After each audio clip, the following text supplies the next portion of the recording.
የወላይታ ዘመን መለወጫ ጊፋታ በዓል በዓለም ቅርስነት ተመዝግቧል። ክቡራን ተመልካቾቻችን ከዚህ ጋር ተያይዞ ተጨማሪ መረጃ ሊሰጡን የዞኑ ዋና አስተዳዳሪ ረዳት ፕሮፌሰር ሳሙኤል ተሰማ እዚሁ ስቱዲዮአችን ይገኛሉ።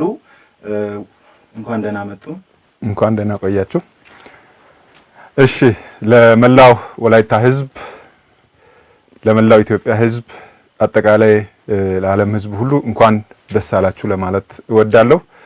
ዛሬ ታሪካዊ ቀን ታህሳስ 1 2018 ዓመተ ምህረት የወላይታ የዘመን መለወጫ ጊፋታ በዓል በዓለም አቀፍ ደረጃ የሰው ልጅ ወካይ ቅርስ በሆነው ዩኔስኮ ላይ ተመዝግቦልናል። እንኳን ደስ አላችሁ፣ እንኳን ደስ አለን ለማለት እወዳለሁ። በመቀጠል ያው ይሄ የወላይታ ዘመን መለወጫ በዓል ጊፋታ የወላይታ ብሔር ለዘመናት ጠብቆ ካቆያቸው ባህሎች ውስጥ አንዱ ነው። ይሄ በዓል በብሔሩ ዘንድ በጣም በደመቀ ሁኔታ የሚከበር አብሮ ከብሔሩ ጋር ረጅም ዓመት ያስቆጠረ በዓል ነው። ይሄ በዓል ከብሔሩም ከወላይታም አልፎ የኢትዮጵያ ቅርስ ሆኖ ከዛም አልፎ የዓለም ቅርስ ሆኖ ዛሬ ተመዝግቦልናል። ወደዚህ ደረጃ ከመድረሱ በፊት በጣም በርካታ የሆኑ በተለይም በዩኔስኮ የተቀመጡ የተለያዩ መስፈርቶችን እያለፈ በተለይም በወላይታ ሶዶ ዩኒቨርሲቲ የሚገኙ ምሁራን በዚህ ዘርፍ ባደረጉት አስተዋጽኦ የተደረገ ጥናት፣ ምርምር ስራዎች አጠቃላይ በብሔሩ ዘንድ የሚከበርባቸው የተለያዩ ኮነቶች ሁሉ ተመዝግቦ በጣም በርካታ ዓመታት ይሄ ሂደቶችን ሁሉ እያለፈ መጥቶ ዛሬ የመጨረሻ ውሳኔ ያገኘበት ቀን ነው። ስለዚህ ወደዚህ ከመድረሱ በፊት እጅግ በጣም በርካታ አታካች የሆኑ የተለያዩ በዚህ በዩኔስኮ የተዘጋጀ ጋይድላይን አለ። እሱን ጋይድላይን እያለፈ በሙሉ ያንን መስፈርት እያሟላ መጥቶ የመጨረሻውን ውሳኔ ያገኘበት ነው። ስለዚህ ሂደቱ በጣም ጊዜ የወሰደ በጣም አታካች በምርምር የተደገፈ በጥናት የተደገፈ የተለያዩ አርቲክሎች በዚህ ዙሪያ ፓብሊሽድ ሆኖ ዓለም ዘንድም ተቀባይነት ያገኘ በኢትዮጵያ ዘንድም ካሉ ከቀረቡት ቅርሶች መካከል ተቀባይነት አግኝቶ ከዛም ከኢትዮጵያም አልፎ ወደ ዓለም ሄዶ በዛ ከቀረቡት ከሌሎች በርካታ አገራት ከቀረቡት ውስጥ ተለይተው ያንን መስፈርት አሟልተው በመገኘቱ ዛሬ ዕለት ሊመዘገብ ችሏል። እሺ፣ በዓሉ እንግዲህ በወላይታ ትልቅ ስፍራ የሚሰጠው በዓል ነው። አሁን ደግሞ የዓለም ቅርስ ሆኖ በዩኔስኮ ተመዝግቧልና መመዝገቡ ለወላይታ ብሔር ወይ ለወላይታ ዞን የሚያመጣው እድል ምን ይመስላል? እሺ፣ ይሄ ቅርስ እንደ ቅርስ በዓለም ዩኔስኮ ላይ መመዝገቡ የሚሰጠው ጥቅም በጣም በርካታ ጥቅም ነው። አንደኛ አካባቢያችን በተለያየ ቦታ በዓለም አቀፍ ደረጃ ያስታውቃል። ይሄ በዓል የማን ነው፣ ይሄ በዓል የት ነው ያለው የሚለው ነገር በቀላሉ ወላይታ ለዓለም ያበረከተው አስተዋጽኦ መሆኑን ወላይታን በዓለም አቀፍ ደረጃ በሚገባ የማስታወቅ ስራ ይሰራል። ሁለተኛ ይሄ በዓል እንግዲህ በጣም በዘርፈ ብዙ ጠቀሜታዎች አሉ።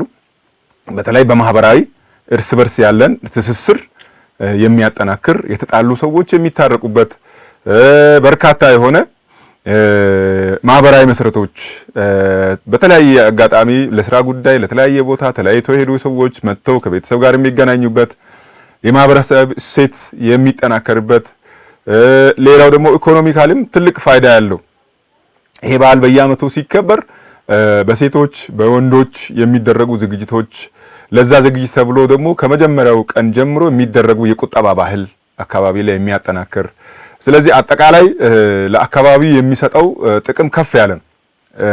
ከዞንም ባለፈ እንደ ክልልም ተጨማሪ አንድ ነገር የጨመረ በቱሪስት ዘርፍም በቱሪዝም ዘርፍም ትልቅ አስተዋጽኦ ሊያደርግ የሚችል ቱሪስቶች ይሄ በዓል በሚከበርበት ጊዜ ከዓለም አቀፍ ከዌብሳይት አግኝተው ይሄ በዓል እንደዚህ አይነት ቦታ አለ የሚለው ነገር ለማየት ጓግቶ የሚመጡበት በዚህም ደግሞ የአገር ኢኮኖሚ የሚያድግበት የቱሪዝም ዘርፉ አሁን በመንግስት ደረጃ ትልቅ ትኩረት ሰጥቷል።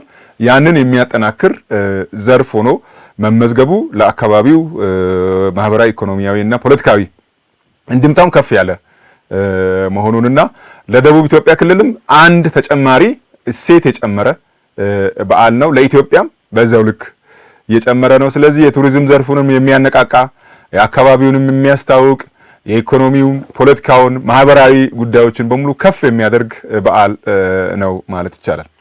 እሺ እንግዲህ አባቶች ሲያከብሩ ሲወርድ ሲዋረድ የመጣ በዓል ነው። በየዓመቱም ደግሞ ይከበራልና ቀጣዩ ትውልድ ጠብቆ እንዲያቆይ ምን መደረግ አለበት ይላሉ?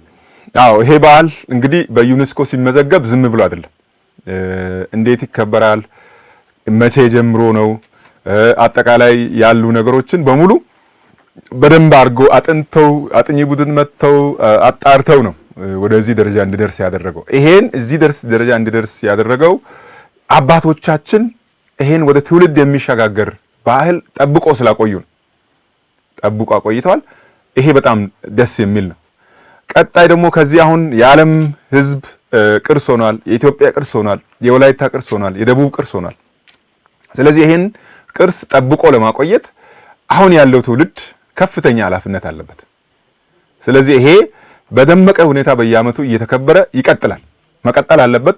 ይሄ አሁን ያለው ትውልድ ደግሞ ተቀብሎ ማስቀጠል አለበት። የተለያዩ አሁን ዩኔስኮ ላይ አንዴ ከተመዘገበ በኋላ በዩኔስኮ ስታንዳርድ መሰረት ነው መከበር ያለበት ማለት ነው። ከዛው ዝቅ ማለት የለበትም። ያንን ባህሉን የሚያጎድፍ ነገር አይኖርም ማለት ነው። በዓሉ የዓለም ሆኗል። በዓሉ የኢትዮጵያ ሆኗል። በዓሉ የደቡብ ሆኗል። በዓሉ የወላይታ ሆኗል። ስለዚህ ያንን በጠበቀ ሁኔታ ወጣቱ ትውልድ ይሄን ወስደው ከዛም ከፍ ባለ መንገድ ማክበር አለበት። ወደ ቀጣይ ትውልድም ማስተላለፍ አለበት። በዚህ ዙሪያ ላይ በጣም ወደ ትውልድ ለማሸጋገር ለማስተላለፍ የተለያዩ አማራጮችን ተጠቅሞ በዚህ ዙሪያ ምርምርና ጥናት መደረግ አለበት። እዚህ ዩኒቨርሲቲ አለ፣ ኮሌጆች አሉ፣ የተለያዩ ባለሙያዎች አሉ፣ የሰለጠኑ ሰዎች አሉ። እነዚህ በሙሉ ምርምር ጥናት በተለያዩ ዓለም አቀፍ ጆርናሎችን ላይ አርቲክሎችን ፓብሊሽ የማድረግ በዚህ ምክንያት ትውልድ ሳይጠፋ ወደ ትውልድ እንዲተላለፍ የማድረግ ኃላፊነት የሁሉም ይሆናል ማለት ነው። ረዳት ፕሮፌሰር እንግዲህ ስቱዲያችን በመገኘት ስለሰጡን ማብራሪያ እናመሰግናለን። እስቲ በመጨረሻ የሚያስተላልፉት መልእክት ካለ? በመጨረሻም ያው ለሞላው ወላይታ ሕዝብ ይሄ የናንተ የዘመናት የጥረት ውጤት አጠቃላይ አባቶች